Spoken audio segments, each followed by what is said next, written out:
कुरुक्षेत्र का युद्ध अपने चरम पर था। सूर्यपुत्र कर्ण और अर्जुन दोनों युद्ध के मैदान में आमने सामने खड़े थे। पर यह कथा युद्ध की नहीं, बल्कि उस अंतिम संवाद की है जिसने कर्ण के व्यक्तित्व को अमर कर दिया। एक दिन युद्ध से पूर्व श्री कृष्ण कर्ण से मिलने अकेले उसके शिविर में पहुंचे। कर्ण ने हाथ जोड़कर उनका स्वागत किया। श्री कृष्ण मुस्कुराए और बोले, कर्ण, मैं जानता हूं तुम कौन हो। तुम कुंती के पुत्र हो, पांडवों के बड़े भाई। आज भी लौट आओ, दुर्योधन को छोड़ दो, युद्ध समाप्त हो जाएगा, तुम पांडवों के राजा बनोगे।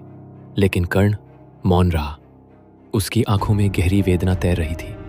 कुछ क्षण बाद कर्ण ने धीरे से कहा, हे मधुसूदन, क्या यह सत्य नहीं कि जब मैं बालक था तब मुझे मेरी माँ ने त्याग दिया?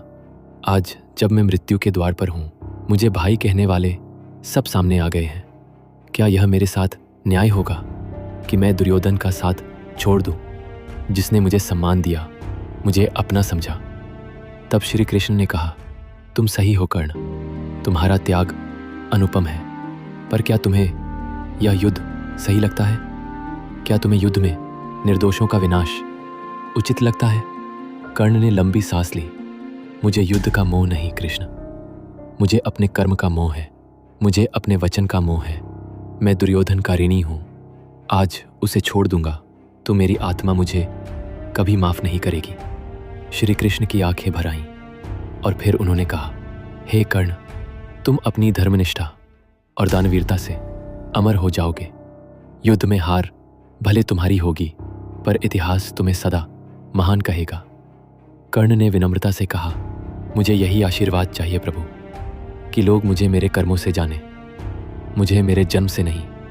श्री कृष्ण ने कर्ण के मस्तक पर हाथ रखा और कहा, तुम्हारे जैसा कोई दानी, कोई योद्धा इस धरती पर नहीं होगा।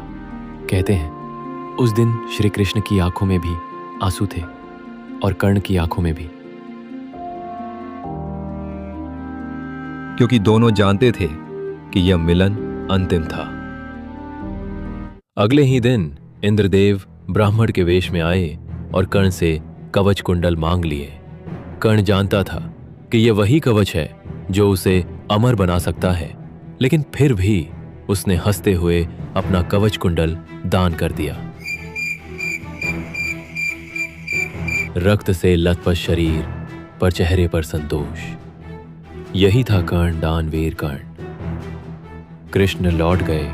कर्ण युद्ध भूमि में उतरा।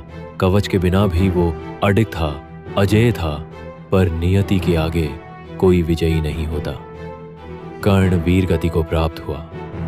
लेकिन आज भी, सदियों बाद भी लोग कहते हैं, कर्ण जैसा दानी कोई नहीं। अगर यह कथा आपके दिल को छू गई हो तो वीडियो को लाइक करें, चैनल को सब्सक्राइब करें और कमेंट में बताएं कि अगली कथा किस योद्धा की सुनना चाहेंगे। धन्यवाद। जय श्री कृष्ण।